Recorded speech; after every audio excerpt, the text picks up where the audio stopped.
Olá, família CB Vida, seja bem-vindo a mais um vídeo do nosso hangar. É um prazer ter você aqui com a gente, você que é da nossa família, você que está visitando o nosso canal. Hoje a gente vai continuar nossa conversa nas cartas de Gálatas, Efésios, Filipenses, Colossenses e 1 Tessalonicenses. É muita coisa, mas fica aqui com a gente que vai valer a pena.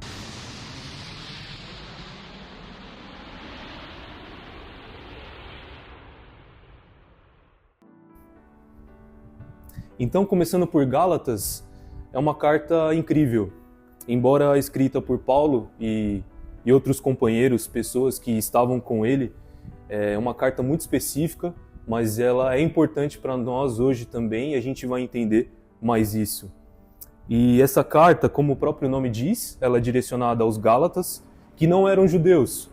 E quando o evangelho ele começou a se espalhar pelo Império Romano e muitos não-judeus eles começaram a aceitar Jesus como Salvador, logo surgiram discussões se era necessário que os não-judeus seguissem as leis dos judeus, especialmente a lei que falava sobre se circuncidar.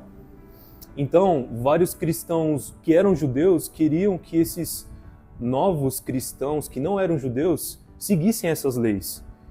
E a carta aos Gálatas é uma resposta a essa crença que divergia dos ensinos de Jesus. Paulo ele escreve contra esse falso evangelho e procura levar de volta o evangelho de Jesus para aqueles que estavam se distanciando dele.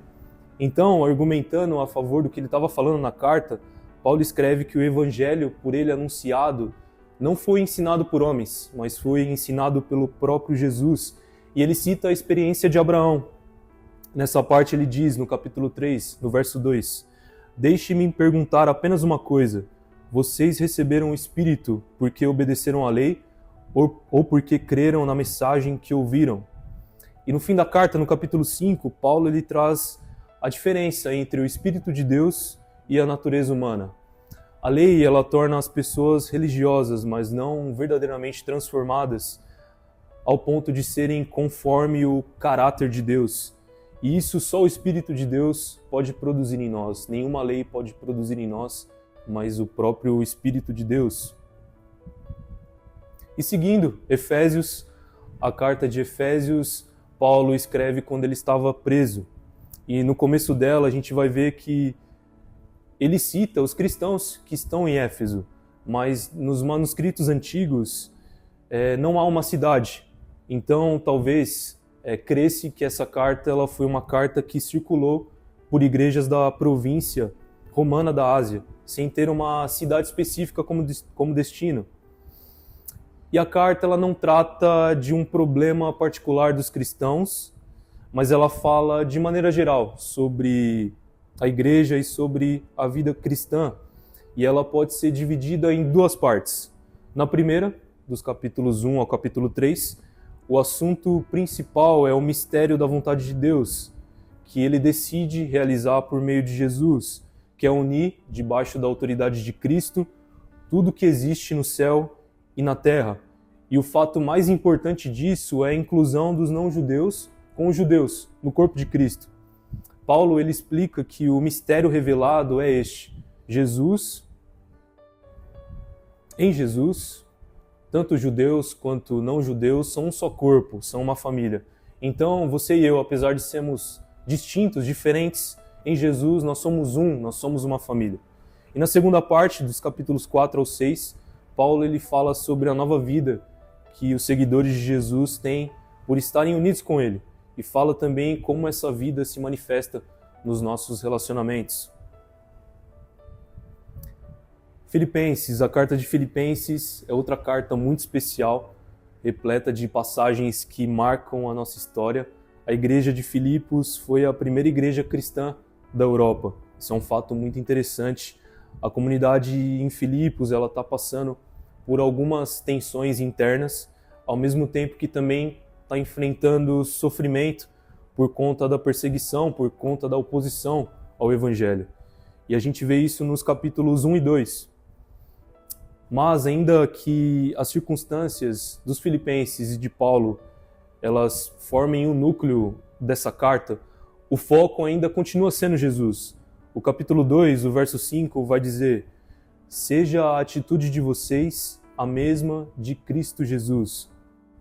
As circunstâncias das nossas vidas, por vezes, falam muito alto. A gente precisa olhar para Jesus, Ele merece o nosso foco. No dia bom ou no dia mau, nós precisamos olhar para Jesus. E uma característica que pode nos ajudar a entender melhor essa carta é que a amizade no mundo greco-romano era diferente do mundo ocidental, que é o nosso mundo. Então, as amizades mais íntimas, elas eram cultivadas quase que de uma forma contratual. A afeição, a confiança, a reciprocidade, os amigos, eles esperavam beneficiar um ao outro. E um gênero de carta que surge disso é justamente a carta de amizade. Então, nesse tipo de carta, o autor ele fala dos seus pensamentos e ele pergunta como é que está o amigo. E aqui, nessa carta de Filipenses, a gente pode ver um pouco disso, desse relacionamento que Paulo tinha com os filipenses, um relacionamento íntimo, um relacionamento de amizade. Partindo agora para a carta de Colossenses. Na carta de Colossenses, Paulo, junto com Timóteo, escreve, e Paulo também estava preso em Roma. E parece que a igreja de Colossos começou com um companheiro de Paulo que era Epáfras. E é interessante que Paulo ainda não tinha estado com essa comunidade. E algumas pessoas lá, nessa comunidade, estavam ensinando que havia seres espirituais que controlam o universo. Seres esses que precisavam ser obedecidos. E Paulo diz nessa carta que Cristo é superior a todos esses seres e é o maior sobre todos. E essas pessoas diziam também que os cristãos eles precisavam obedecer a certas regras a respeito de comida, de bebida, de dias santos e submeter o corpo a uma renúncia, a uma rigorosa disciplina. E Paulo ele vai falar que essas regras elas tinham uma falsa humildade e não serviam para refrear os impulsos da carne. Somente Jesus pode salvar, somente por meio dele os nossos pecados são perdoados. Parece que essas práticas estavam sendo feitas, mas com motivações que não eram certas. Então Paulo ele anima os colossenses a continuarem fiéis, construindo suas vidas sobre Jesus e que não seguissem esses ensinamentos que fogem dos ensinamentos de Jesus. E no capítulo 3, Paulo ele fala sobre a nova vida que os cristãos têm por estarem unidos com Cristo. E nos versos 11 a 13 do capítulo 3, a gente vê na versão A Mensagem: palavras como judeu e não judeu, religioso e sem religião, ter passado por ritual ou não, bárbaro e estrangeiro, escravo e livre, não significam nada. Agora tudo é definido por Cristo. Já que foram escolhidos por Deus para a nova vida de amor, vistam a roupa que Deus preparou para vocês: compaixão, bondade, humildade, autocontrole, disciplina. Perdoem tão rápida e completamente quanto o Senhor os perdoou. E a despeito do que os mais vestirem, revistam-se de amor. O amor é a roupa básica de vocês para todas as ocasiões. E por fim, nossa última carta, 1 Tessalonicenses. Provavelmente na história essa foi a primeira carta que Paulo escreveu, junto com Silas e Timóteo. E nessa época os tessalonicenses eles eram recém-convertidos ao cristianismo e a maioria deles não eram judeus.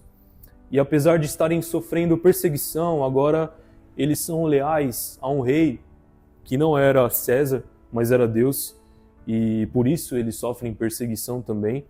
Eles são elogiados por terem recebido o evangelho com alegria e por se esforçarem para viver como Jesus. E eles eram modelos para outros cristãos, apesar de serem novos na fé. E na segunda parte da carta, a partir do capítulo 4, Paulo fala sobre a vida cristã. Ele previne os tessalonicenses contra a imoralidade sexual e pedem que vivam em amor. Ele também trata da vinda de Jesus, como os cristãos esperavam. Isso é um ponto muito interessante dessa carta. alguns cristãos daquela época esperavam a vinda de Jesus ainda em vida. E na comunidade algumas pessoas acabam morrendo, e essa é um questionamento que surge dentro da comunidade. Essas pessoas que morreram, elas vão se encontrar com Jesus, vão ver Jesus. E aí Paulo fala que todos, aqueles que morreram e aqueles que estão vivos, vão se encontrar com Jesus na sua vinda, ali no capítulo 5. E esse foi mais um vídeo do nosso hangar. Espero que Deus tenha falado contigo e acompanhe a gente nos próximos vídeos. Deus te abençoe.